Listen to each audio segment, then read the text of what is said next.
अथ श्री द्वितीय अध्याय। संजय बोले, हे धृतराष्ट्र। तब श्री कृष्ण दया युक्त नेत्रों से आंसू भरकर व्याकुल चित्त अर्जुन से बोले, हे अर्जुन, अनर्थ के सेवन करने योग्य अपयश कारक नरक में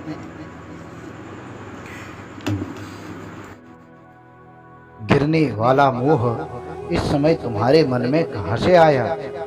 तुम कायर मत बनो, यह शोभा नहीं देता। तुम हृदय की दुर्बलता को त्याग कर युद्ध के निमित्त खड़े हो जाओ। अर्जुन ने कहा, हे मधुसूदन, मैं रण में पूज्य भीष्म और द्रोणाचार्य के ऊपर बाण प्रहार कैसे कर सकता हूँ?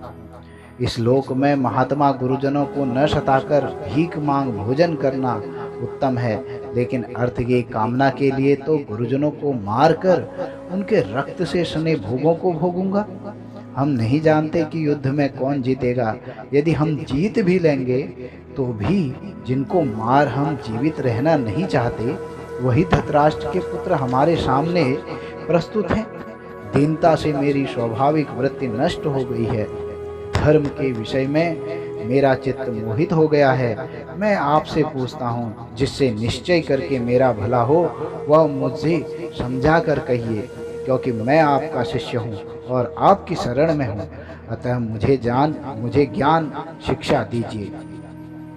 मुझे पृथ्वी का निष्कंटक राज्य मिल जाए और देवताओं का भी अधिपत्य मिल जाए तो भी कोई ऐसा उपाय नहीं दिखता जो कि मेरी इंद्रियों के दुखाने वाले शोक को दूर कर सके। हे गोविंद, मैं युद्ध नहीं करूंगा। यह कहकर अर्जुन चुप हो गए।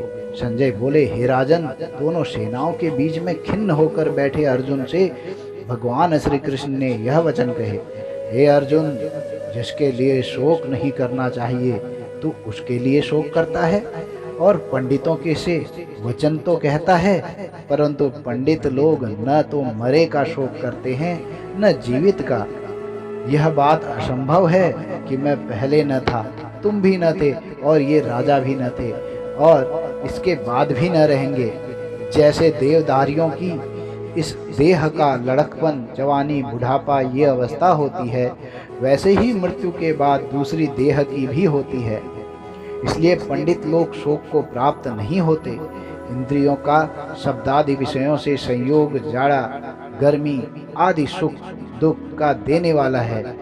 आने जाने वाले और नाशवान जानकर इन्हें सहन कर, हे कुरुश्रेष्ठ, सुख दुख को समान मानने वाले जिन वीर पुरुषों को ये ब्रह्म पदार्थ क्लेश नहीं देते, वह मोक्ष पाने के अधिकारी हैं।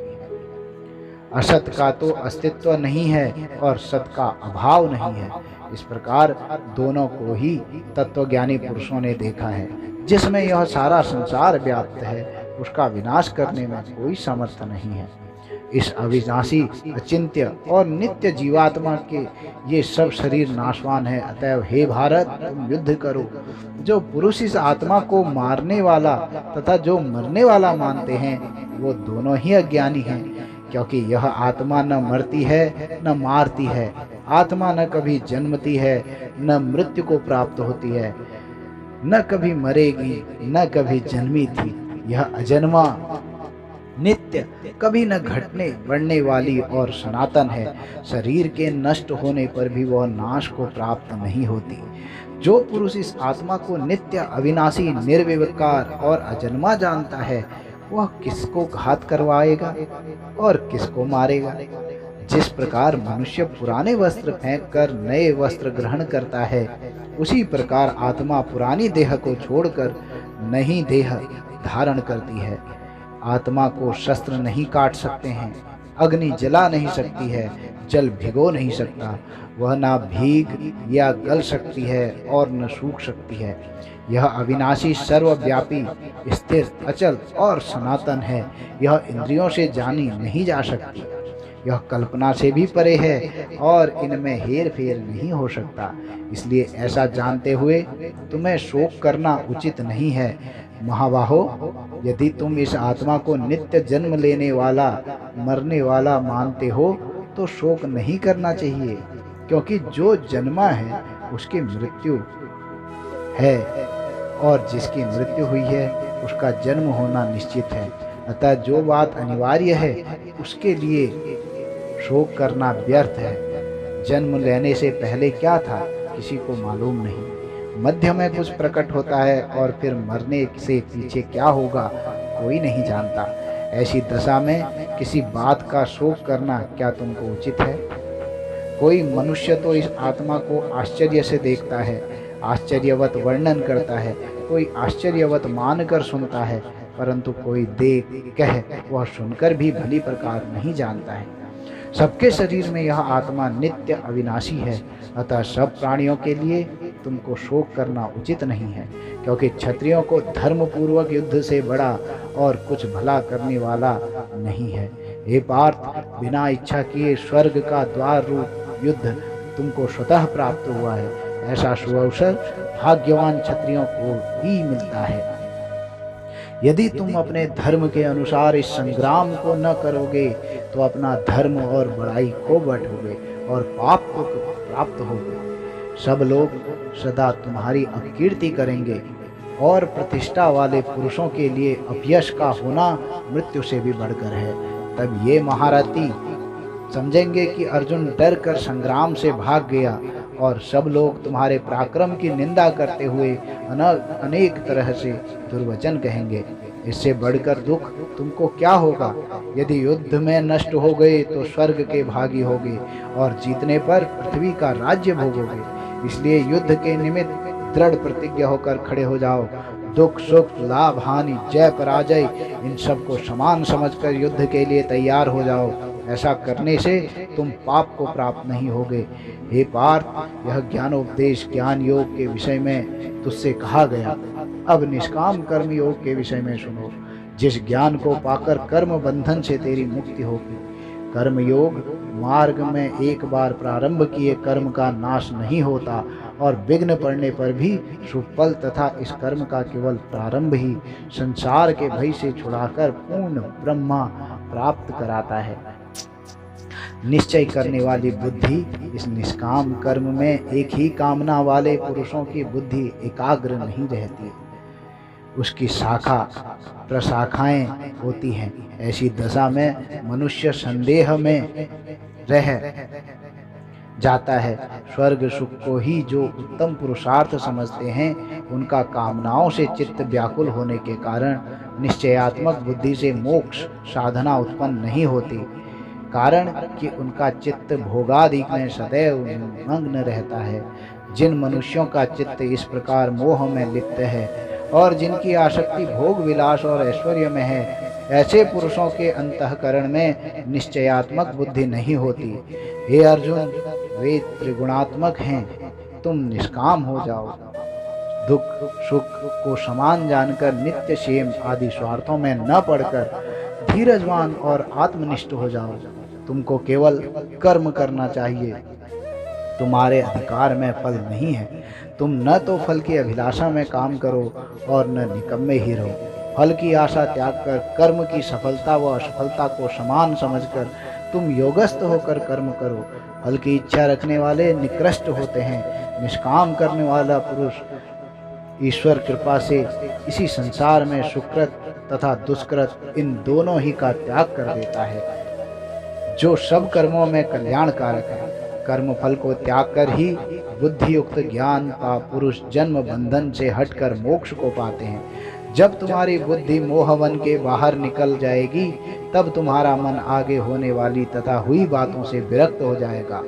अनेक श्रुति स्मृतियों के वचनों को सुनने से तुम्हारी बुद्धि भ्रमित हो गई है। जिस समय वह निश्चल होकर आत्मा में स्थित होगी, तभी उसको तत्व ज्ञान प्राप्त होगा। अर्जुन ने पूछा, हे केशव, आत्मस्वरूप में निश्चल बुद्धि वाला किसको कहा है? उनके लक्षण क्या हैं? श्री कृष्ण बोले, हे अर्जुन, जो महापुरुष मन की सब कामनाओं को त्याग देता है और अपने आप ही से प्रसन्न रहता है, उसको निश्चल बुद्धि वाला कहते हैं। दुख में जिसके मन में खेद नहीं होता और सुख में जिसको आसक्ति नहीं होती तथा प्रीति भय क्रोध जिसके आते जाते रहते हैं, वह महात्मा स्थिर बुद्धि वाला मुनि कहलाता है। जो सर्वत्र स्नेह रहित विचरता है, जो शुभ पदार्थ प्राप्त होने पर हर्ष नहीं करता, अशुभ से अप्रसन्न नहीं होता, उसी को स्थिर बुद्धि जानना चाहिए। और कछुआ जैसे अपने अंगों को सिकोड़ लेता है, उसी तरह जो पुरुष अपनी इंद्रियों को विषय से हटाता है, उनकी बुद्धि स्थिर जाननी चाहिए। हे अर्जुन, मोक्ष का प्रयत्न करने वाले विद्वान व्यक्ति को भी प्रबल इंद्रियां बलात् उसके मन को जीत लेती हैं। इसलिए सब इंद्रियों को विषयों से रोके, मेरे लिए तत्पर हो जावे। जिसने इंद्रियों को वश में कर लिया है, उसकी बुद्धि निश्चल है। जो पुरुष विषयों के ध्यान में रहता है, उसमें उसकी आसक्ति हो जाती है। आसक्ति होने से कामना होती है। इच्छा के पूर्ण न होने से क्रोध से अविवेक होता है। अविवेक से स्मरण शक्ति नष्ट हो जाती है। स्मरण शक्ति जब नष्ट होती है तो उससे बुद्धि का नाश हो जाता है। बुद्धि का नाश होने से मनुष्य विनाश को प्राप्त होता है। जो पुरुष राग द्वेष से रहित हो, इंद्रियों के विषय सुख का अनुभव करता है और अपने मन को वश में रखता है, वह शांति को प्राप्त होता है। शांति मिलने से सब दुखों का नाश होता है। प्रसन्न चित्त वाले की बुद्धि तुरंत निश्चल हो जाती है। जो पुरुष योग युक्त नहीं है, उनको निश्चल बुद्धि उत्पन्न नहीं होती। भावना के न होने से शांति प्राप्त नहीं होती। अशांत को सुख कहाँ से मिलेगा? इस कारण हे महाभाव, जिसने इंद्रियों को विषयों से सर्वथा रोक रखा है, उसी की बुद्धि स्थिर है। जो सब प्राणियों की रात होती है, उसमें संयमी जागता रहता है, और प्राणी मात्र जिस समय जागते हैं, मुनिजनों की वह रात्रि है। जल से भरे संपूर्ण समुद्र में जल भरने पर भी वह अपनी मर्यादा में ही रहता है। उसी तरह जिस पुरुष में इच्छा न रहने पर भी सब भोग उसे विचलित न करते हुए प्रवेश करते हैं, उसी को शांति मिलती है। विषयों की इच्छा करने वाले को शांति नहीं मिलती। जो पुरुष सब कामनाओं को छोड़कर इच्छा रहित हो विचरता है, ममता अहंकार जिसमें नहीं है, वह शांति को प्राप्त होता है।